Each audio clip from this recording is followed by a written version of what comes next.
Donald Trump's lawyer just made a massive bang during the closing arguments. You got to check this out. Donald Trump's defense team making their final pitch today. So what comes next? The Five co-host Judge Jeanine has been at the courthouse all day. She joins us now.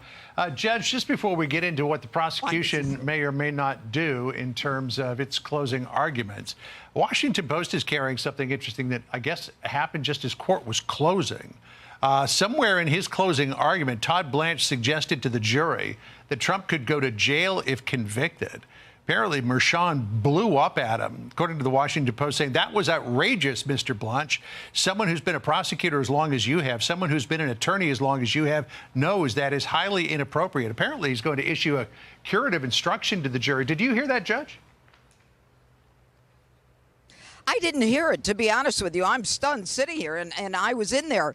But, you know, that's very simple. I mean, you give a charge to the jury, and you say, whatever the sentencing may be, or whatever my options may be, are not your concern. As I've told you from the beginning, you decide what the facts are, I give you the law, and you make a decision based upon the facts and the law. So, I mean, there's no need. The guy's very thin-skinned, this Juan Mershon, and there's no need to have a breakdown over it.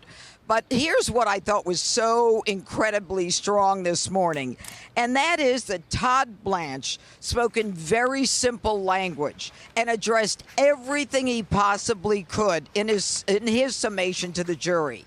It was simple. It was not histrionic. It was not over the top. I mean, some people, you know, if you have a child abuse case or an outrageous case, it's fire and brimstone. This is a case that is very dependent on how the jury sees the role of the falsification of business records. And Todd Blanche started by saying, look, this case is about evidence that was not proven. This case is about what you didn't hear. And he then went on to describe virtually every witness, and he made a great deal of effort trying to show how all the catch and kills were really not catch and kills, that they were simply, with McDougal, it was simply a question. She wanted to be on the cover of magazines. She didn't want anything killed. She wanted to write her own articles. And this guy who was, I don't know, the doorman, all he wanted was money. He didn't even want a story. And in the end, Stormy Daniels' story had already been out in 2011. So it was very precise the way he took everything down. And then at the end, he made it clear that there were people who were extorting money. And he talked about certain witnesses who got together, witnesses who were not called at this trial. Gina Rodriguez on behalf of Stormy Daniels, Dylan Howard on behalf of American media. And then, of course, the issue of Alan Weisselberg, the issue of Keith Schiller. All of these people are essential witnesses as far as I'm concerned. And if I were the defense in this case, and I don't know what the judge's charge is, but you have to get an adverse witness charge. The fact that Alan Weisselberg was not called as a witness and was certainly relevant, everything pointed to Alan Weisselberg being involved in that part of the Trump organization that was involved in the bookkeeping. That is something that should be used against the prosecution because, number one, he was within their control, and number two, he had relevant material evidence.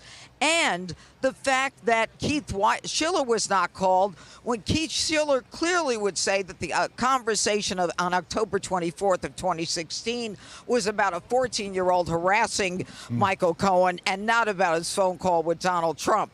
I mean, all of the evidence was very clearly outlined for the jury. And I got to tell you, he had some great lines. You know, that Michael Cohen is the MVP of liars. He is, and he says, you heard a goat, the gloat, the greatest liar of all time. You know, if you're a man of Trump's stature and you are as big as he is, for the duration of time that he's been popular and in the public eye, there are going to be a lot of false stories regarding this person. I think the reason now we're seeing so many charges against this man is because he's fighting back for Americans, and he's fighting back against the establishment, and they don't like that. He is their number one threat. So basically, they're just doing whatever it takes to cripple this man at any cost. Todd Blanche in the closing arguments near the end. He's the human embodiment of reasonable doubt. He lied to you repeatedly, he told the jury. He's biased and motivated. Michael Cohen is the gloat. He's the greatest liar of all time. His words cannot be trusted. You cannot send someone to prison based upon the words of Michael Cohen. It seems, Judge, this was the big bang at the end of his closing arguments. It was the big bang, and the whole summation was about how Michael Cohen was lying, how what he said made no sense, how the circumstances surrounding Michael Cohen's allegations were knocked down over and over again, and all those little facts that don't make big headlines in terms of what we do, but will make a big difference when the jury goes in and recognizes that, you know, we can't decide this based on Michael Cohen because we have this evidence that contradicts Michael Cohen. It was really an excellent summation, and it was done in modulated, tones, and I think he was very clear on where he was headed. This just does not make sense to me, because if you commit a felony in the United States of America, you cannot vote on who becomes the president. Yet this man lied on the witness stand in the past, committed a felony, yet we are trusting his word? Why on earth is the judge listening to this guy?Hy is he credible? How do we get to the point where we are listening to Michael Cohen? It just does not make sense in my mind. Someone please explain it to me. That Sandra just alluded to, that he is the gloat, the greatest liar of all time. You cannot send someone to prison based upon the words of Michael Cohen. That's probably what Judge Mershon took exception to. I think the judge thought that Blanche should have said you cannot find someone guilty based on the words of Michael Cohen. Mershon is ticked off that he thinks that Blanche was trying to engender sympathy for his client by suggesting that the jury could, for the very first time in history, send a U.S. president to jail. What do you At Phoenix Capital Group, we're fueled by hard work. That's why we're... think, Judge? I happen to agree with that. I think that the idea that the centerpiece, he's always been the centerpiece of this conviction. He's got so many holes in him right now, and there are more holes as a result of the summation, because he was very methodical, Todd Blanche, in terms of talking to the jury. This was a lie, that was a lie, you can't believe this, you can't believe that.